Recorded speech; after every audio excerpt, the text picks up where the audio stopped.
Nossa fé, nossas histórias. Meus amigos e minhas amigas, queridas e queridos, estamos começando mais um nosso programa, Nossa Fé, Nossas Histórias.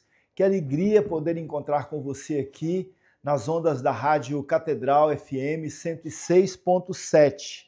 Uma alegria poder fazer aquilo que a gente se propõe.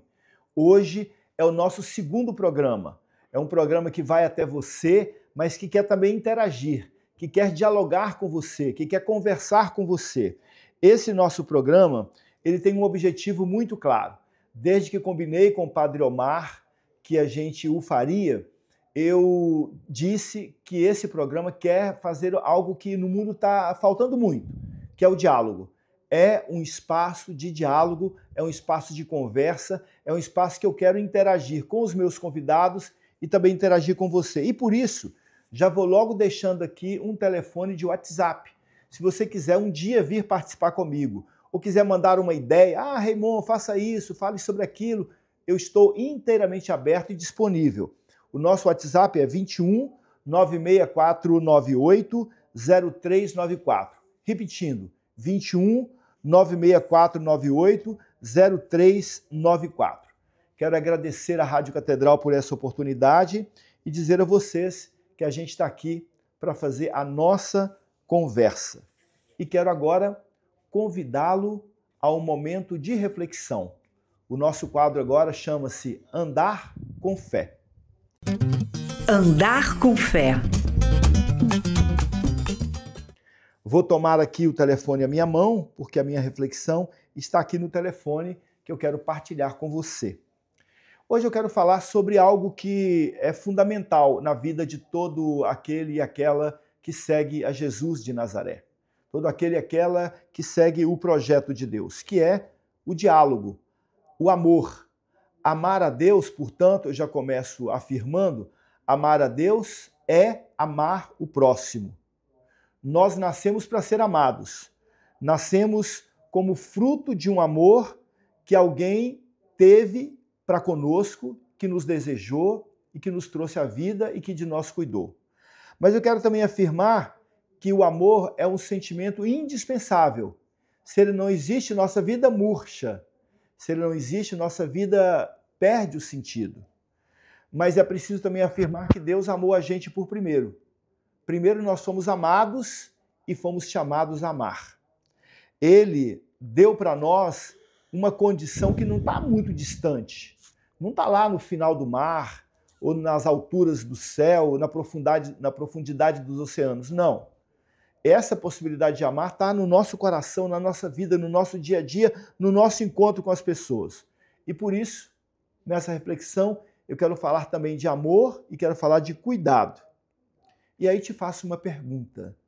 Na porta da sua igreja, quando você vai à missa aos domingos, sentado ali no portão de entrada, tem uma pessoa te pedindo uma ajuda, um pão, um agasalho? Se tem, tente providenciar, mas às vezes não dá para providenciar, às vezes não tem condição naquele momento, mas uma coisa tem muita condição.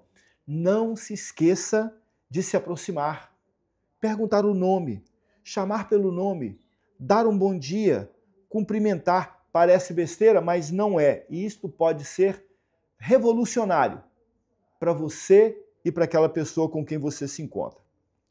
Um homem descia de Jerusalém para Jericó. E aí, de repente, estava deitado, acidentado na beira do caminho, um homem machucado. E aí passou um e disse assim, não é comigo. Passou pelo outro lado da rua. Passou um segundo, não tenho nada a ver com isso, vou-me embora. Passou um terceiro que era dito como inimigo daquele que estava deitado, porque na tradição judaica do tempo de Jesus, os samaritanos eram inimigos dos judeus. Desceu um samaritano e disse assim, eu vou cuidar de você. Desceu do cavalo, cuidou das feridas e disse às pessoas que estavam perto, olha, cuidem dele que eu estou aqui para fazer aquilo que precisa ser feito, que é cuidar do meu irmão. Não se ama a Deus quando se despreza o nosso semelhante. Esta é a nossa reflexão de hoje. Se você quiser recebê-la, também toda semana eu faço uma reflexão às sextas-feiras e mando pelo WhatsApp naquele número que eu passei para você já, 2196-498-0394. Histórias de vida. E agora eu vou passar por um momento muito bacana que eu gosto muito. Nós vamos conversar aqui, fazer um bate-papo com o nosso amigo que está aqui já para conversar conosco, que é o nosso momento de histórias de vida. Vou conversar com João Paulo Pires de Brito. João Paulo, muito boa noite. Que bom ter você aqui com a gente. Que alegria. Boa noite, obrigado você ter recebido esse nosso convite e ter aceitado. Boa noite. É um prazer estar aqui com o senhor hoje. Boa noite, irmão Elci. Boa noite. É um prazer estar aqui com o senhor hoje. Pois é, a irmã Elci também está aqui, viu, gente? Irmã Elci, boa noite, querida. Boa noite a todos, com muita alegria. Estamos aqui com o João Paulo. Irmã Elci, não sei se a senhora conhece a história do João Paulo. Claro que eu estou brincando, claro que ela conhece, né, gente? Conhece de ponta a cabeça. Mas eu queria que o João Paulo contasse um pouquinho a história dele. João Paulo, como é que você conheceu essa associação onde você esteve? Conta um pouquinho a sua história para mim. Quero dizer para você, João Paulo, iniciar assim, fazendo uma introdução, que tem uma pesquisa feita pela Universidade Federal de Minas Gerais que diz que tem 335 mil pessoas morando em situação de rua. E os motivos são os mais variados. Perda de emprego, abandono de família, questões também de vínculos familiares rompidos, uso indevido ou uso abusivo de drogas, de álcool e outras drogas. Eu queria que você contasse um pouquinho a sua história para nós, João Paulo. Minha história, eu estava em situação de rua, né, quase 7 anos já. Eu vou fazer tudo que o senhor disse aí, eu prefiro classificar que o meu uso indevido por álcool e drogas me levou às decisões, né, e ter esse comportamento de não acreditar mais em mim. Hoje eu entendo que eu não posso culpar a família, filho, emprego. Eu tenho consciência que eu tomei as decisões erradas, né? E através lá de Betânia, que eu tenho hoje esse entendimento melhor da vida, né? Lá foi mostrado para mim uma nova maneira de viver, que era possível viver sem droga, que existia uma vida sem droga, que até então eu não conhecia. Eu usei droga, comecei a usar muito cedo, e eu vim conhecer o Lar de Betânia através de um acolhimento, né? Houve uma situação que eu estava na rua, a guarda municipal passou, ofereceu ajuda para ir para um abrigo. Eu aceitei essa ajuda depois de passar por uma situação extrema de achar que ia morrer. E fui para um abrigo da prefeitura onde foi feita uma triagem. Lá conversaram comigo, você realmente quer ajuda? Eu disse para ela que eu não servia nem para usar droga mais. Eu estava tão debilitado, tão miserável de mim mesmo. Desfigurado, né? Tão desfigurado, né? Também, não dava mais, eu não tinha mais, era ilusão aquilo que eu vivia, mas sozinho eu não tinha condições de sair, eu não tinha essa capacidade. E aí eles, então nós vamos levar você para uma instituição, onde lá as pessoas lá realmente acolhem, ajudam, tem uma irmã lá que cuida pessoalmente de cada acolhido, e eu presenciei isso, eu fiquei internado por 7 meses, a casa trabalha com um processo de 6 meses, onde, quando eu completei os 6 meses, foi me dado um apoio de currículo, e eu saí entregando currículo até conseguir o meu primeiro emprego. E isso aconteceu todo com o apoio da casa, né? A casa tem vários meios de ajudar a todos que chegam lá. Então eu cheguei lá desacreditado, sem esperança de mim mesmo. E os profissionais da casa foram lapidando, foram me mostrando que era possível. Eu até questiono a maneira que eles me abordaram na situação de trabalho, porque eu sou cozinheiro. E no último mês me colocaram na cozinha, cheguei no educador, poxa, mas lá é que eu sei trabalhar e me bota... Lá a gente já sabia. Você está aqui para a gente te apresentar uma nova maneira de viver, porque lá fora nada mudou. O que a gente quer te mostrar, o que você mudar aqui dentro hoje, compreender que quem precisa mudar é você vai ter uma chance lá fora. E eu me agarrei a essa oportunidade. Eu ouvi todos os profissionais, lá tem vários grupos, né, de fora que apoiam o Lar de Betânia, e a psicologia da casa trabalha com isso, ela te dá só os primeiros passos. E aí você tem que voltar para a vida do mundo real aqui fora. E eu sigo isso até hoje, né? Eu faço parte tanto da Betânia como dos grupos de apoio que foi orientado por eles. Até porque a questão da drogadição, a gente não diz assim, agora eu estou tranquilo, posso relaxar. A gente fica vigilante a vida inteira, né, o João Paulo? Eu vou responder ao senhor da seguinte forma. Primeiro, lamentável saber que está tão grande o índice de morador em situação de rua, né? Homens, mulheres, crianças. Eu até me solidarizo, fico solidário. Mas a instituição, ela dá essa oportunidade de mostrar um outro lado da vida, né? E principalmente, eles não deixam de orientar o que fazer daqui para frente. Então, como eu estou lá próximo, eu acompanho. Eu tenho outros que passaram pela Betânia antes de mim, depois de mim, pelo tempo, né? Eu passei pela Betânia, hoje eu estou sem usar droga há 6 anos, 1 mês e 13 ou 14 dias. E isso foi possível através da instituição. Não seria possível, nunca. Eu acho que eu já teria morrido, essa é a sinceridade. Porque eu me colocava em risco em N situações na rua, por vários motivos. Então, assim, através dessa oportunidade, e a hoje fazer parte do Lar de Betânia, inclusive estar aqui hoje, obrigado pelo convite, irmã. É um prazer poder novamente renovar minha gratidão pela instituição, né? Eu falo isso com os profissionais, com a própria irmã, com o seu Nelson, que é muito querido lá, um diretor da casa. Querido mesmo, Nelson. Muito. Ele tem dedicadíssimo, né? Dedicadíssimo. Ele reúne com os acolhidos uma vez por semana ali, e a reunião dele é diferenciada, porque ele quer ouvir a cada um pessoalmente. Olha, como é que estão os profissionais da casa? Como é que lidam com vocês? E eu não vejo os acolhidos ter motivo nenhum para reclamar dos profissionais. Eu falo isso de toda sinceridade. São pessoas altamente assim, qualificadas para estar ali. Porque pega eu, miserável em todos os sentidos, né? Com hábitos de rua. E aí tem que mostrar, vai ali, cuida de um banheiro, ajuda o outro a se levantar de manhã cedo, faz isso. Olha, foi um processo bem lento, não foi fácil para mim ter que seguir ordem ou até mesmo ter uma disciplina de vida, recomeçar. Então, eu vou usar o que a educadora disse, eu sou nota 6, eu passei. Fiquei 6 meses na instituição, né, e ela brinca comigo. Não, você foi um 6, você passou. Então fica esse carinho pela instituição. Tá aqui hoje para isso, para mostrar que Lar de Betânia funciona. Tá? Que muitos, na verdade, se realmente todos quisessem ajuda, Lar de Betânia não ia caber. Né? Claro. Essa é a verdade. Né? Ela trabalha ao extremo. Está sempre cheio, está sempre passando pessoas. Então, eu deixo bem claro aqui que é possível, mas tem que querer também. O que fez ao longo desses 7 meses na instituição dar certo para mim foi ouvir uma nova maneira de viver. Foi querer participar de tudo que a casa tem para oferecer. Sim. Ela tem laboterapia, ela tem passeios para conhecer lugares importantes do Rio de Janeiro.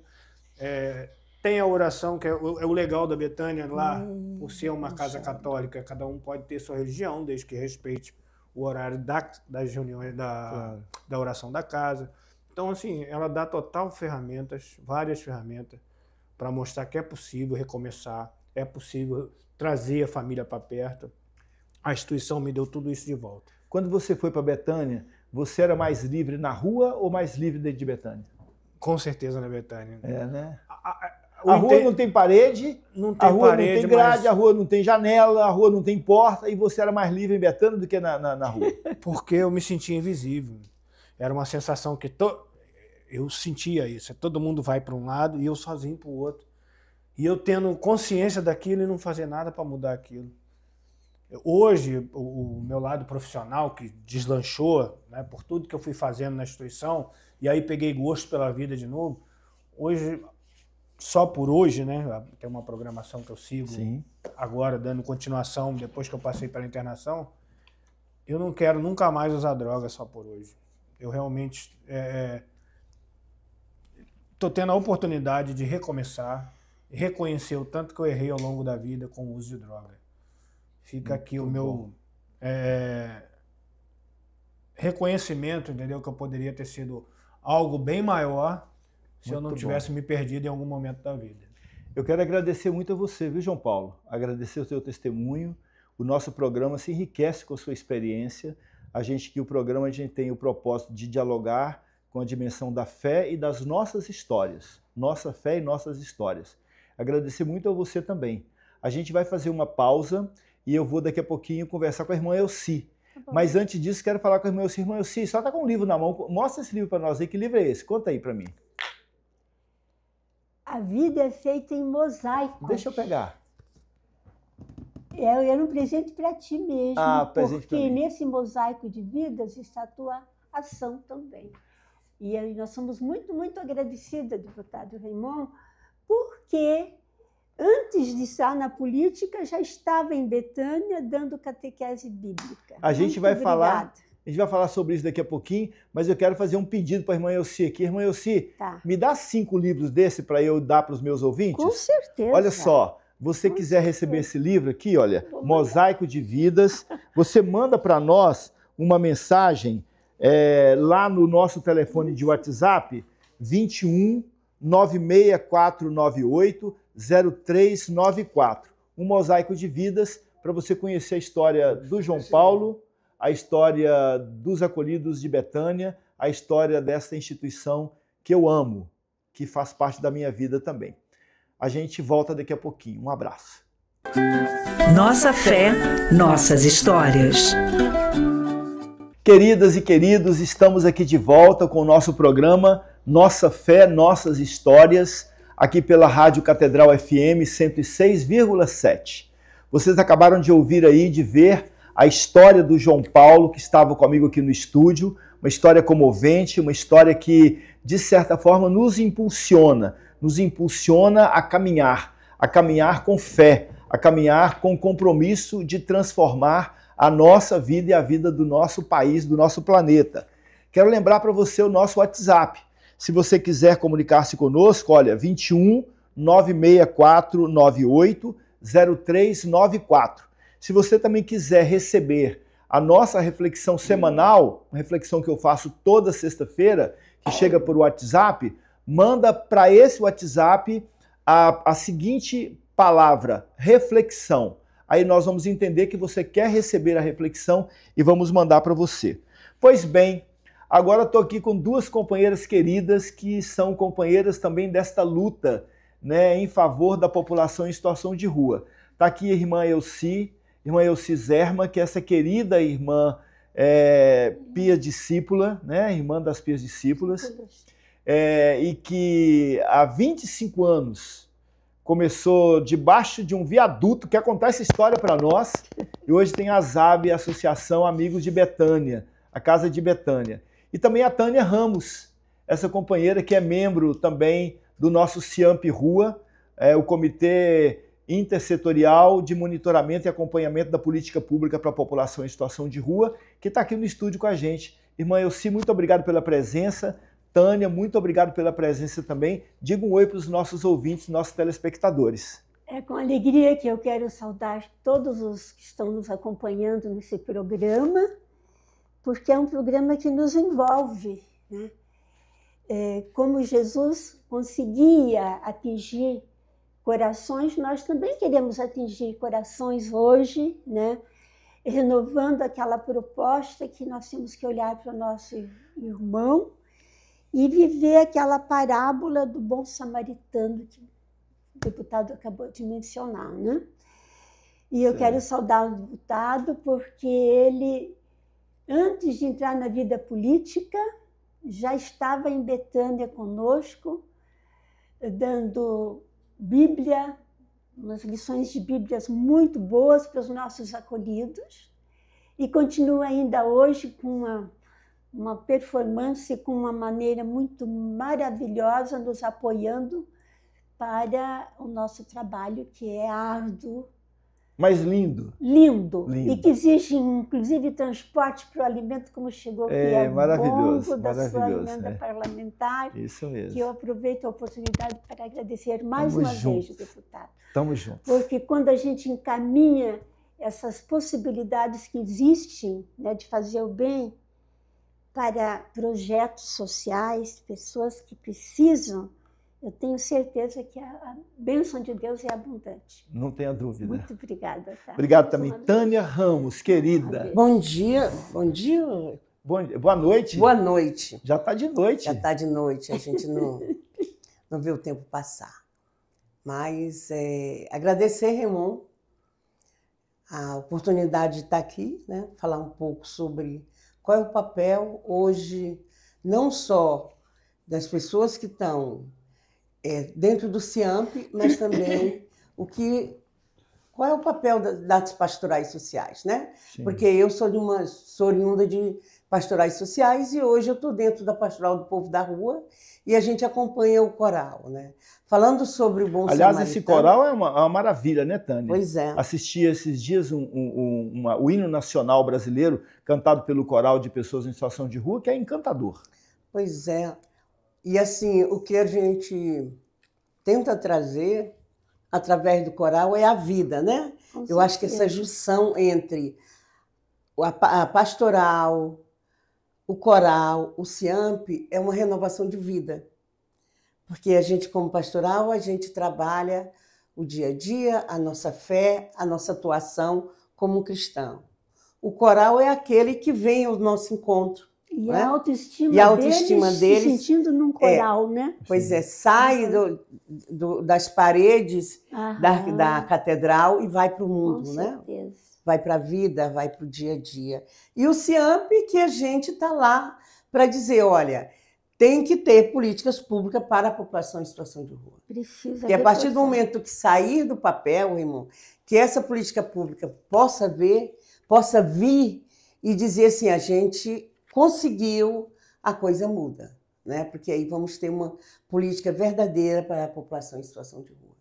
Eu acho que a gente está dentro desses 3 arcabouços que dá vida, né? Que faz a vida acontecer a cada momento para a população de rua e para nós também, porque a gente também faz parte desse mundo. Isso mesmo. A gente também está no meio deles. A gente não é invisível para eles e eles também não são invisíveis para nós. Então, há essa troca. E eu aproveito esse gancho da Tânia, porque o deputado está plenamente envolvido num projeto lá em Brasília a favor da população em situação de rua. Né? A gente lá tem a frente parlamentar de população em situação de rua. Aproveitar e mandar um abraço para a Joana, que é a presidente do CIAMP nesse momento, né? Para o Anderson, ex-presidente, coordenador, ex-coordenador. A Joana é a coordenadora nesse momento.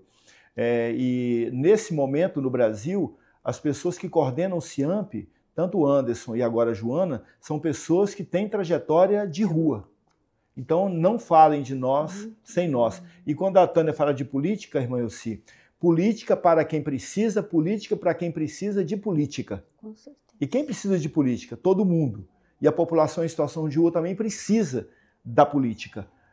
A gente, às vezes, né, porque a música é outra, né? A música é polícia para quem precisa de polícia. A população em situação de rua não precisa de polícia, precisa de política.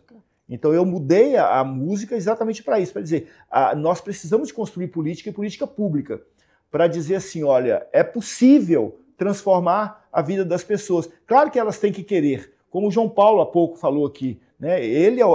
Ela é a pessoa mais importante. Quer dizer, se ela disser não quero, não dá, você pode virar o mundo que não resolve. Mas, irmã Elci, conta para nós um pouquinho dessa experiência de Betânia. Como é que surgiu esse negócio de Betânia, Casa de Betânia, Associação Solidários Amigos de Betânia? Como é que foi isso? Conta para mim. Acho que surgiu, primeiro de tudo, no plano de Deus. Quando eu fui transferida de Curitiba para a comunidade das Irmãs Discípulos aqui no Rio. Cheguei aqui cumprindo a missão que nós temos, né, a liturgia, catequese, evangelização, muita oração com o povo. Mas na Avenida Edson Passos, debaixo de uma ponte... Ali no Alto da Boa Vista, gente, subindo no Alto da Boa Vista. Subindo depois da usina. Eu descobri um grupo que fazia sua vida ali embaixo. E eu comecei a descer. Debaixo do viaduto. Sobe-se o alto, mas desce-se ao viaduto, né, onde encontra a realidade humana mais sofrida.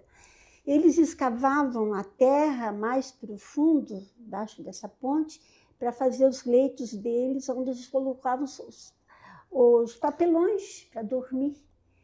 E eu descia da nossa casa, chegava lá, conversava com eles. Nunca pensei de ter um mínimo de medo de estar ali só com eles, debaixo daquela ponte.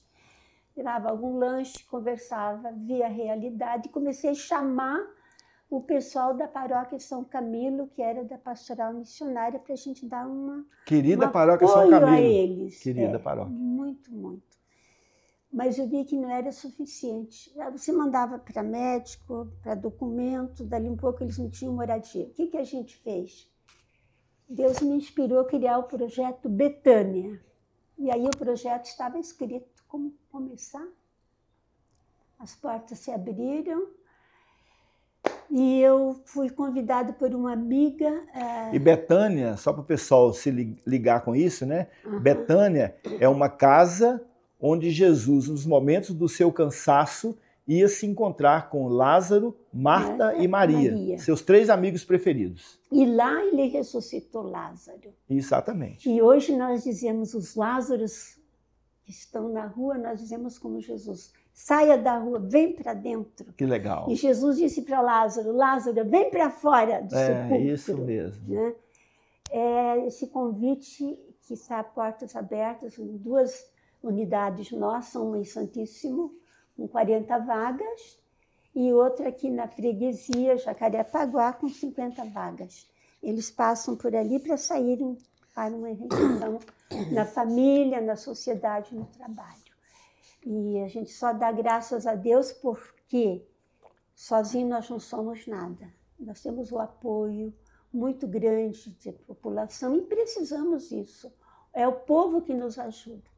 Sim, a gente recorre às nossas políticas públicas, como a Tânia acabou de falar. Temos realmente direitos, né, de um convênio, mas não é o suficiente para manter 300 refeições diárias,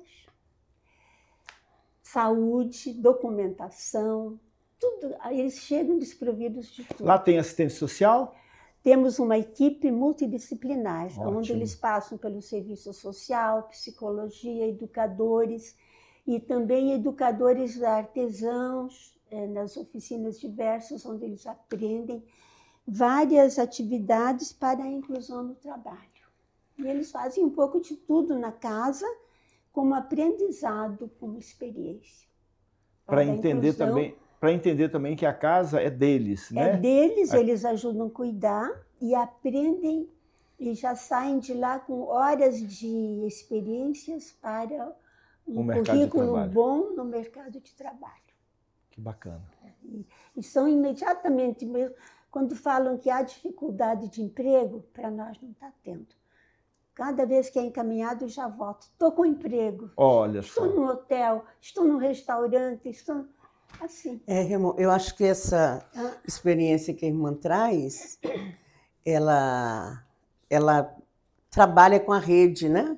Eu acho que essa rede que é formada não de proteção, né? Não. Mas uma rede de solidariedade, porque quando você protege, você não deixa o outro sair do lugar onde ele está. Agora, quando você é solidário, que você junta uma rede, você faz a mudança. Claro. E eu acho que essa rede que a irmã trabalha, eu acho que se todas as pessoas, todos os grupos que começassem a ver essa rede como uma rede de possibilidade, acho que a coisa mudaria. Porque nessa perspectiva, né, Tânia, o outro não é alguém que vai só receber, ele também dá. Então ele também se entrega, ele participa, ele é um agente, ele é um sujeito. Ele não é alguém que você bota dentro de uma redoma e vai cuidar dele, né? É verdade. A dinâmica do cuidado, né? Quando Jesus diz que a gente precisa de cuidar um do outro, essa dinâmica do cuidado é uma dinâmica em que o outro não fica anulado, o outro caminha, né? Acho que isso é importante. Inclusive na área da saúde é muito importante, porque a saúde abrange a saúde física em geral, mas a questão da dependência química. Sim. Nós temos muito apoio dos grupos de GNA, AA, e também questão, quando eles precisam da saúde, a gente recorre às unidades públicas. Né? Sim. E a saúde deles é fundamental para que eles possam depois ter uma vida mais útil. Com certeza. Que a rua maltrata, a rua é sofredora, é fome, é frio, é discriminação, é um pouco de tudo. Né? Além do mais, a dependência das drogas, que acaba com a pessoa. É. A irmã Elci falava há pouco que ela descia ali no viaduto na Edson Passos e ela não tinha medo de se relacionar com aqueles homens e mulheres que estavam ali embaixo. Não tinha medo. A relação dela é uma relação de cuidado, de encontro e de doação. Né? E, ao mesmo tempo, ela, quando subia, trazia com ela também uma experiência. A minha pergunta para você é o seguinte, eu não quero que você tenha o mesmo altruísmo que a irmã Elci tenha, porque cada um de nós tem um jeito. Né? Às vezes a gente tem algum receio, mas eu queria colocar em um lugar em que você participa. Eu falei isso aqui durante a minha reflexão bíblica hoje, lembrando do bom samaritano. Quando você está lá na sua igreja, que você passa por alguém que está na porta da igreja, você passa e não diz nem um bom dia, não diz nem um oi, diz nem um olá, você nem cumprimenta. Então acho que são mudanças, né, pequenas que a gente pode fazer para ir construindo essa realidade. Aí eu queria falar com a Tânia, que a Tânia é da Pastoral do Povo da Rua, né, Tânia? Sim. Como é que essa pastoral se organiza no Brasil inteiro? Hoje nós estamos nós estamos em 27 municípios, 27 estados, né? Digamos assim. Estamos em vários municípios e, assim, a pastoral ela tem a grande missão dela, qual é? É estar junto dessa população em situação de rua, né? Conversar com eles, você falou da questão do encontro, quando a gente encontra na porta da igreja, mas também está em qualquer lugar, né? Eu acho que em qualquer lugar onde tem a população em situação de rua, onde eles estão deitados na calçada, onde eles passam e pedem um pedaço de pão, um copo d'água, porque a água é vida, né? Uma das coisas, irmãs, que a gente tem trabalhado muito dentro da pastoral é a água, né? Sim. Apesar de nós estamos num momento da campanha da fraternidade ser a questão da ecologia, mas a pastoral ela tem todo esse cuidado, porque a água simboliza muito. E a pastoral, como ela trabalha em todos os municípios, em vários municípios e já em todos os estados, ela traz isso muito, muito firme, que a gente tem que estar presente junto com essa população de rua. Você falava, não fale de nós sem nós. Sim. Né? A gente, com a pastoral, a gente trabalha, não fala para eles, não falamos deles sem eles, mas a gente constrói. A gente não trabalha para eles, a gente faz junto com eles.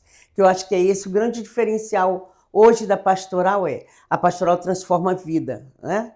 Mas para ela transformar é necessário que esse homem ou essa mulher esteja junto. No entanto, Raimon, que a gente tem a maior preocupação em nossas reuniões, tem sempre alguém que representa a rua.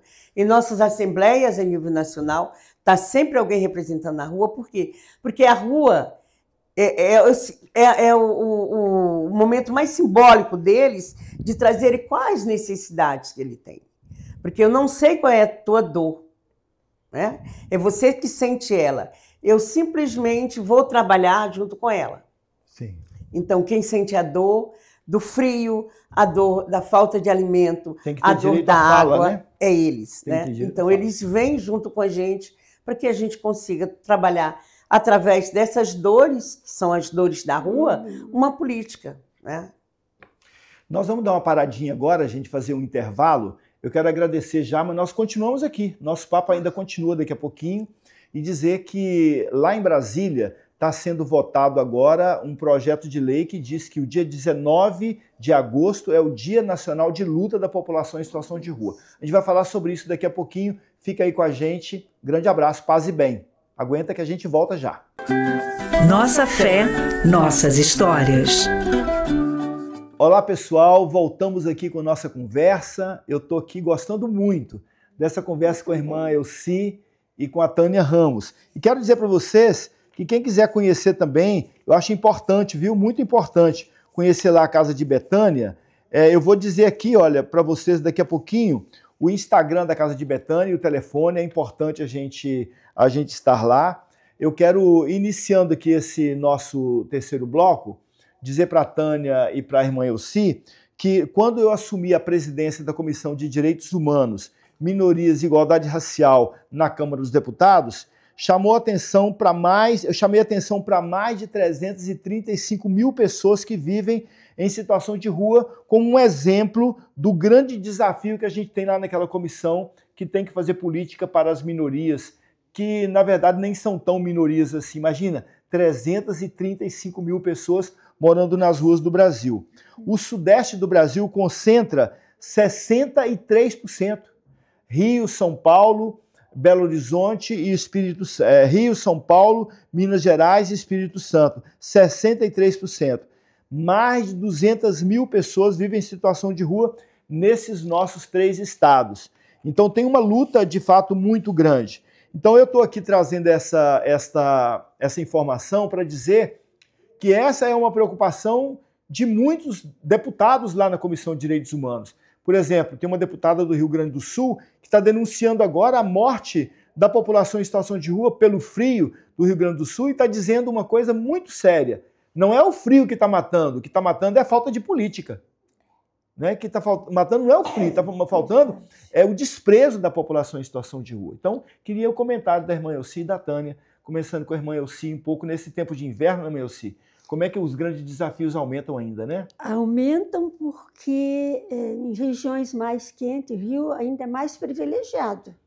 A partir de São Paulo para o sul, o sofrimento é bem maior.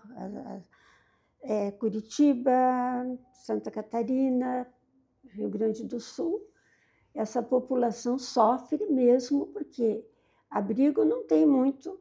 E quando tem abrigos, nem sempre eles gostam de ficar no abrigo. Sim.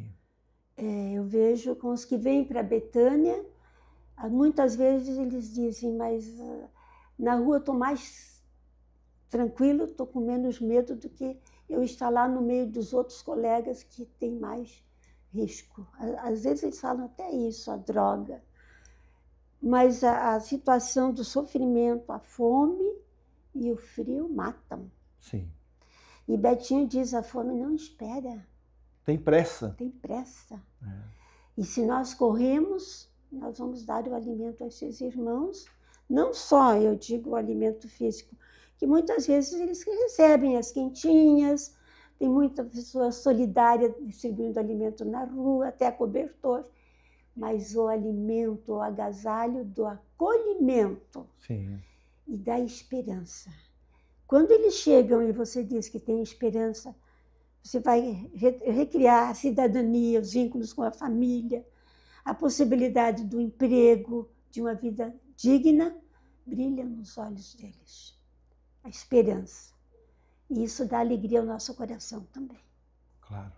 É uma consciência de uma política pública de inclusão social e não de assistencialismo.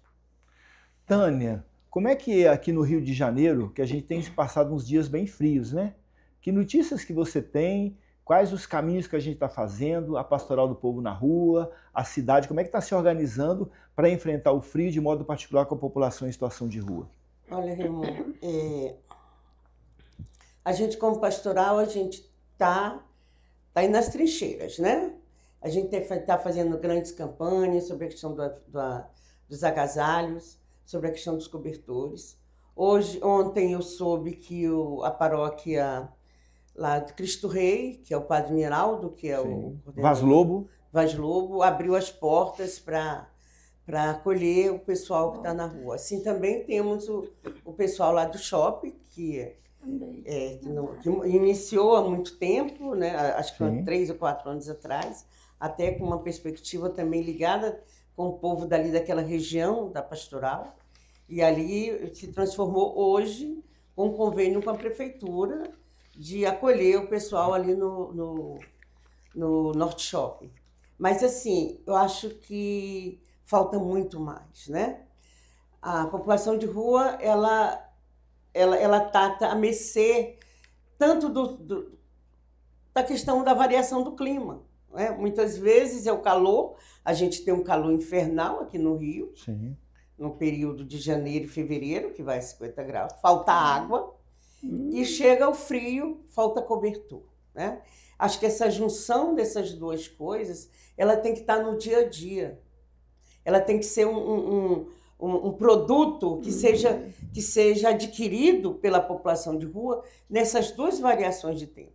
Então, a gente hoje está com frio, sei através do CIAMP que a prefeitura recebeu incentivo para o inverno acolhedor, né? Eu acho que a gente, como uma política de monitoramento, a gente tem que saber e monitorar como é que está isso, né?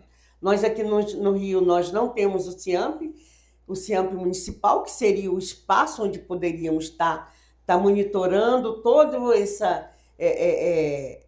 essa vinda de benefícios para o Rio de Janeiro para se trabalhar, nós não temos. Mas, assim, eu quero te dizer o seguinte, se não fossem as instituições da sociedade civil, a coisa estaria muito pior, né? Porque nós temos toda uma preocupação como sociedade civil de fazer que esse homem e essa mulher não sinta frio. Claro. E que nas noites mais frias eles tenham agasalho. Quantas pessoas das pastorais saem por aí distribuindo agasalho? É como a irmã falou, o agasalho para aquele momento ele serve, mas depois ele não serve mais. E por isso a importância de, para além dessas ações caritativas, que haja também política pública. Política pública. Eu quero aqui, porque nós estamos terminando o nosso bloco, eu quero primeiro com a do irmã Elci, um bate-bola, depois com você. A pergunta é a mesma para as duas. Para as duas. Você, irmã Elci, você, Tânia, estão felizes de terem colocado um dia a vida de vocês a serviço desta luta bonita? Olhe em um minuto para nós. Olhe para mim e diga se eu estou feliz ou não.